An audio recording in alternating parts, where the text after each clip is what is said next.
Vamos a empezar a trabajar con la recta en el espacio, para lo cual vamos a recordar la definición de la recta como lugar geométrico o como conjunto de puntos. Esta definición ya la hemos visto para la recta en el plano, porque la única diferencia que hay es que los puntos de los cuales habla el conjunto, en este caso que estamos en el espacio, serán puntos que cuando estén referidos a un sistema de coordenadas cartesianas tendrán 3 coordenadas. En el caso que ya hemos tratado antes en un video anterior para la recta en el plano, estos puntos, al estar en el plano, son puntos que tienen 2 coordenadas. Pero el conjunto se expresa del mismo modo. Una recta es un conjunto de puntos P tal que los vectores que cada uno de esos puntos P pueda armar con un punto fijo conocido al que llamamos P sub 0 sean vectores paralelos a un cierto vector U también conocido. Si consideramos a esta recta R ubicada en un sistema de coordenadas cartesianas donde también hemos ubicado al punto P sub 0 y al vector U, que son los datos necesarios para determinar esta recta, el punto P sub 0 tiene sus coordenadas que las hemos llamado X sub 0, Y sub 0, Z sub 0, que serán números conocidos. Lo mismo hicimos con las componentes del vector U, que al estar ubicado en un sistema de coordenadas cartesianas las podemos escribir conociendo los números que hemos puesto por nombre U sub 1, U sub 2 y U sub 3. Veamos entonces que un punto P, cualquiera del espacio, para poder pertenecer a esta recta tendrá que cumplir esa condición. Es decir, suponiendo que el punto P hubiese estado ubicado por acá, el primero que elegimos, vemos que el vector P sub 0P debe ser paralelo al vector U, como lo dice la definición. Lo mismo que pasó para la definición de la recta en el plano. Esto hace que podamos escribir que un punto P de coordenadas X, Y, Z va a pertenecer a esa recta R si y solo si cumple la condición que se pide dentro del conjunto que define la recta. Es una condición de paralelismo. El vector que ese punto P forme junto con P sub 0 debe ser paralelo al vector U. Pero nosotros podemos traducir esa condición de paralelismo diciendo que el vector P sub 0P tenga que ser igual a un número, a una constante, vamos a llamarla T, por ese vector U. Sabemos que esta es la condición de paralelismo entre vectores, donde sabemos que T pertenece a los números reales. Esto que acabamos de escribir, además de ser la condición de paralelismo entre vectores, es una ecuación que está relacionando a los vectores P sub 0P y U. Por lo tanto, va a ser la que llamemos ecuación vectorial de la recta en el espacio. En alguna bibliografía van a encontrar que la ecuación vectorial de la recta en el espacio no es exactamente esa, porque también puede escribirse al vector P sub 0P como la resta del vector posición de P menos el vector posición de P sub 0. Y eso es igual a T por U, sabiendo que T es un número perteneciente a los reales. Entonces, si en esta ecuación despejamos el vector posición de P, nos queda expresado el vector posición de P igual al vector posición de P sub 0 más T por el vector U, sabiendo siempre que T varía en los reales. Eso que se acaba de escribir ahí también es una ecuación y también relaciona vectores. Entonces, en alguna bibliografía podrán encontrar que en lugar de aquella llaman ecuación vectorial de la recta en el espacio a esta otra. Pero en realidad son la misma expresión, tienen la misma información, solo que con un poquito más de trabajo algebraico para llegar a esta.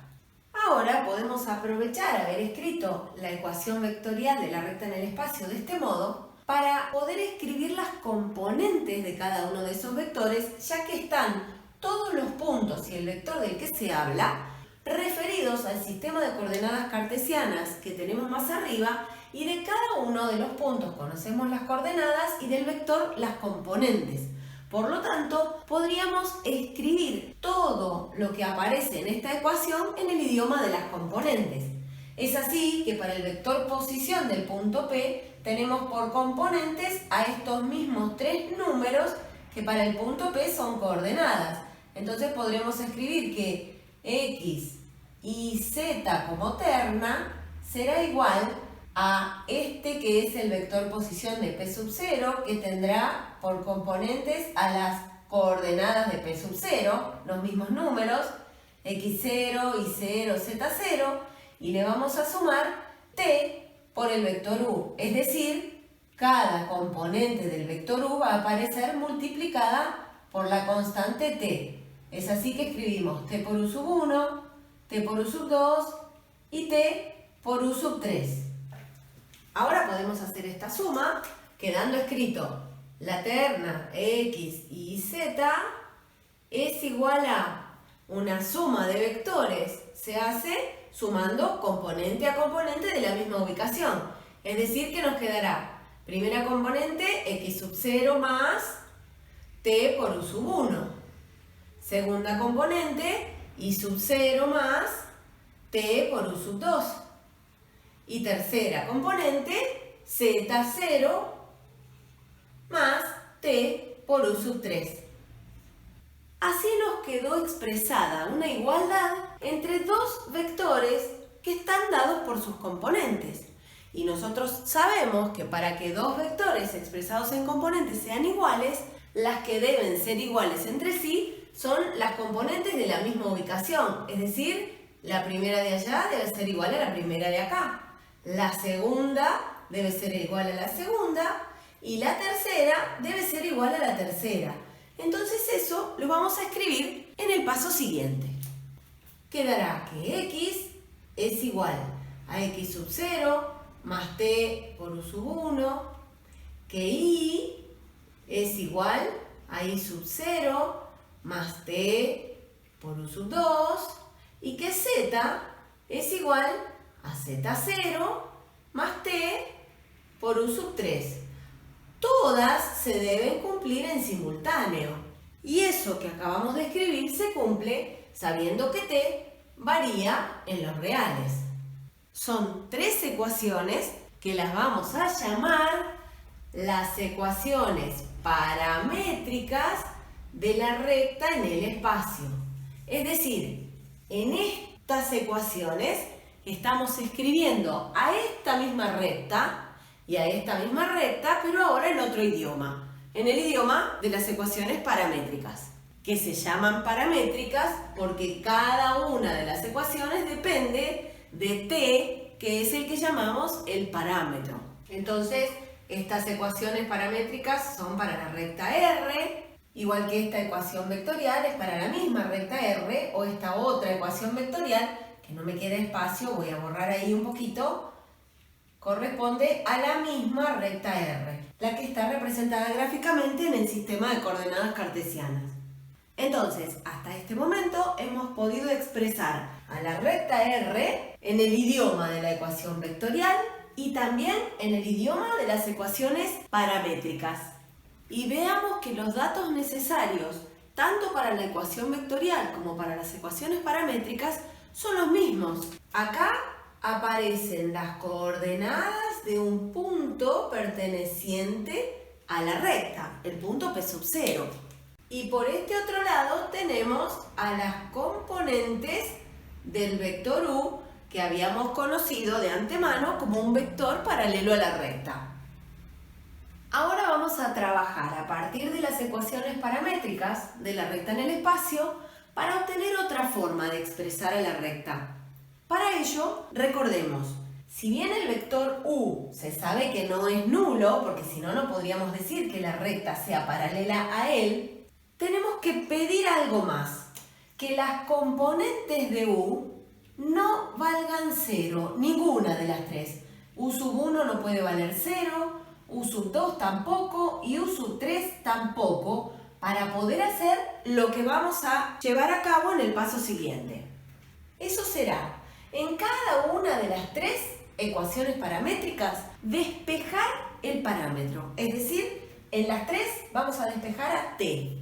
Entonces, en la primera de las ecuaciones, si despejamos t, va a quedar como x menos x sub 0 dividido por u sub 1. De ahí que tuvimos que pedir que u sub 1 no valga 0, porque va a trabajar como denominador. Entonces t queda expresado como x menos x sub 0 dividido por u sub 1. En la segunda de las ecuaciones paramétricas también vamos a despejar a t.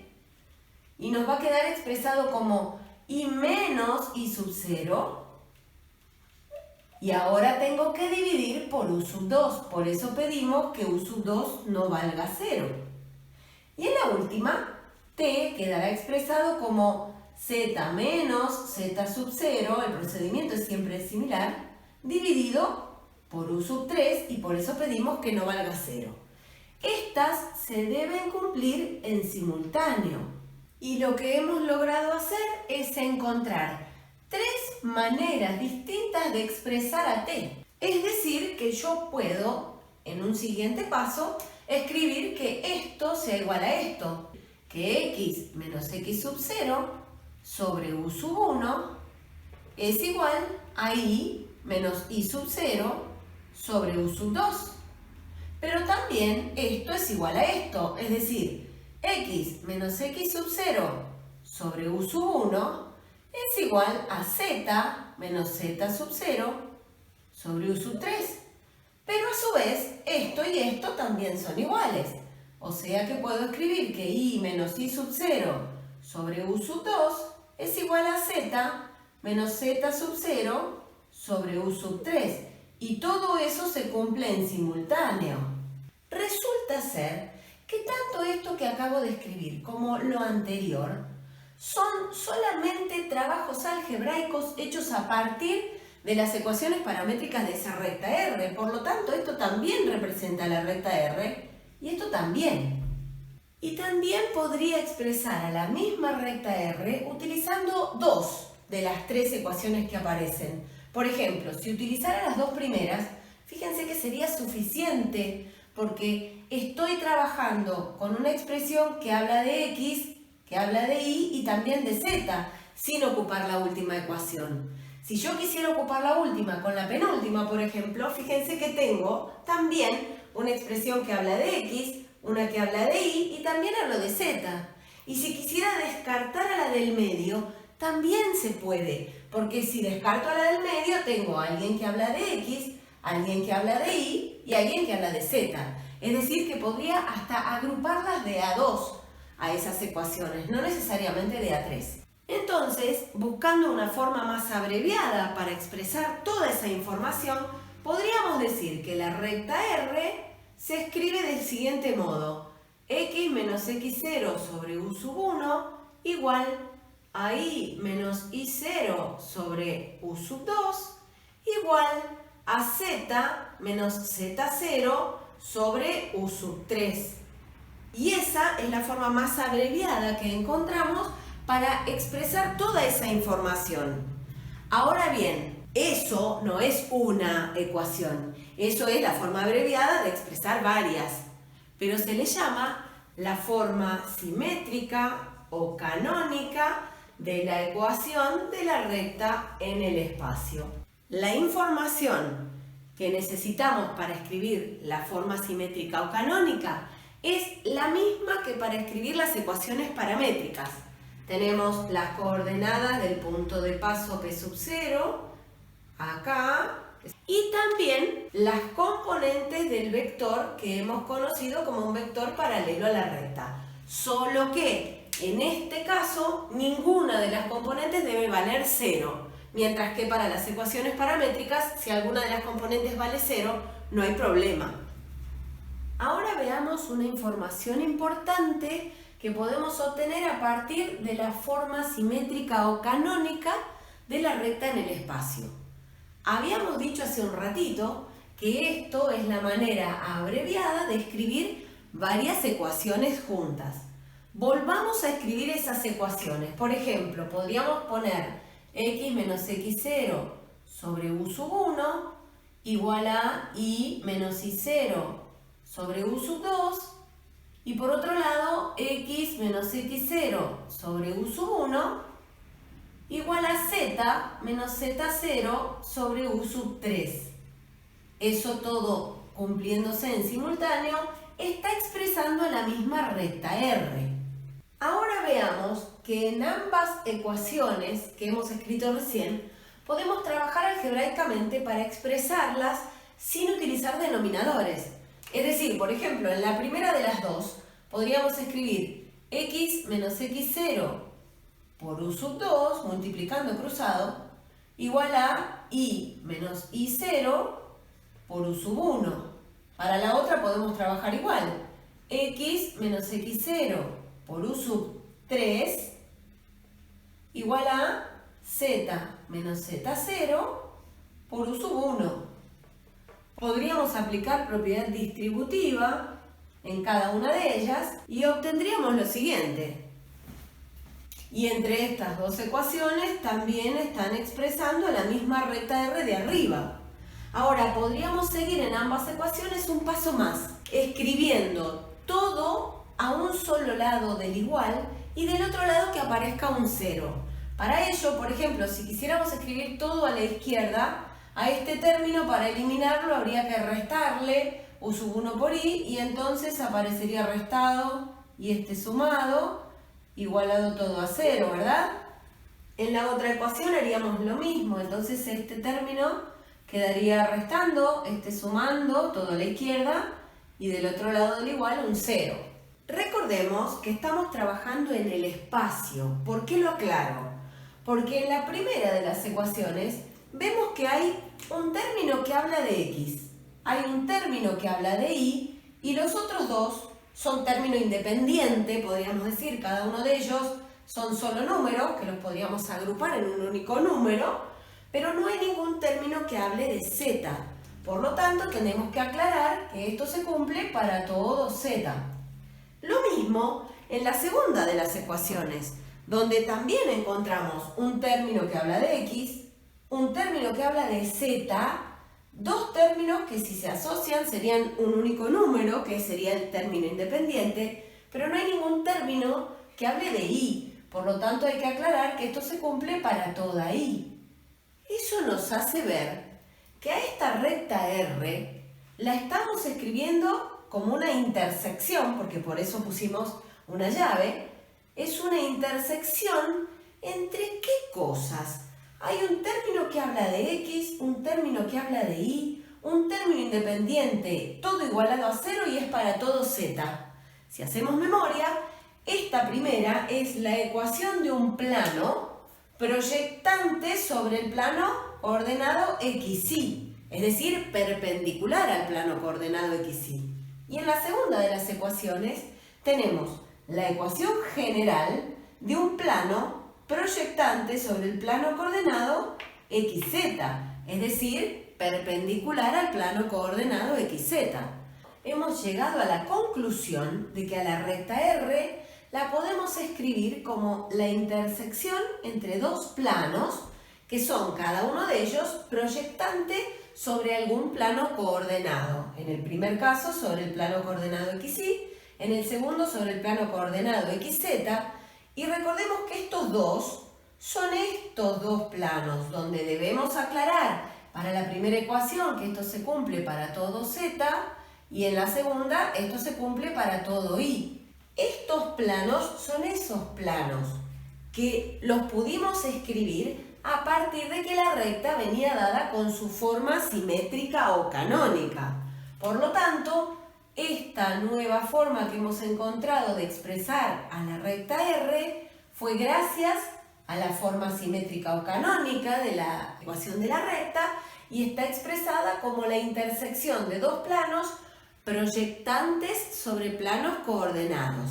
Recordemos que elegimos estos dos. Podríamos haber combinado de otra forma y son tres las combinaciones que podemos hacer para dar a la recta como intersección de planos proyectantes sobre los planos coordenados. Y también podemos obtener la que vamos a llamar la proyección o proyección ortogonal de esa recta R sobre cada uno de los planos coordenados. Y no son más que las trazas de los planos proyectantes que determinan a la recta R con cada uno de los respectivos planos coordenados. Es decir, si quisiéramos escribir, por ejemplo, la proyección de la recta R sobre el plano coordenado XY, vamos a llamarla recta R' a esa proyección, lo que deberíamos plantear sería la intersección entre el plano coordenado XY y el plano proyectante sobre el XY que está determinando la recta R en las ecuaciones en la forma simétrica o canónica. Es decir, a esta recta R' la escribiríamos como la intersección entre el plano proyectante sobre el XY, que se expresa de esta forma, x menos x0 sobre u sub 1 igual a y menos y0 sobre u sub 2 para todo z, que esto lo sacamos de la forma simétrica o canónica, intersección con el plano coordenado XY, que si recordamos tiene por ecuación z igual a 0 para toda x para toda y. Esta es la forma de expresar a la proyección de aquella recta sobre el plano coordenado XY. Veamos entonces cómo escribir la proyección de la misma recta R, pero ahora sobre el plano coordenado XZ. La llamé recta R segunda a esa proyección y será la intersección entre el plano coordenado XZ y el plano perpendicular o proyectante sobre el XZ que está determinando la recta en la forma simétrica. Es decir, escribiremos x menos x0 sobre u sub 1 igual a z menos z0 sobre u sub 3 para toda y. Ese es el plano que determina a la recta R y es proyectante sobre el plano XZ. Y ahora me falta escribir en esta intersección a la ecuación del plano XZ, que tiene y igual a 0 para toda x para toda z.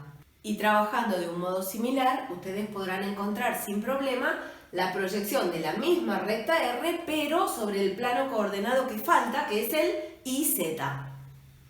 Y por último, también veamos que a la recta en el espacio la podemos expresar como la intersección entre dos planos que no son paralelos. No necesariamente tienen que ser dos planos proyectantes sobre planos coordenados como vimos en la forma simétrica. Es decir, que a la recta R la podemos expresar como la intersección entre, en este caso, el plano pi sub 1 y el plano pi sub 2, que se ve claramente que no son paralelos. De ese modo, lo que queda como expresión para la recta R es la intersección que la expresamos como un sistema con ambas ecuaciones generales, la del plano pi sub 1 y la del plano pi sub 2. Escribimos ambas ecuaciones en un mismo sistema si queremos dejar a la recta expresada como intersección de dos planos. Si fuesen paralelos entre sí, no habría posibilidad de intersección entre ellos y no habría recta.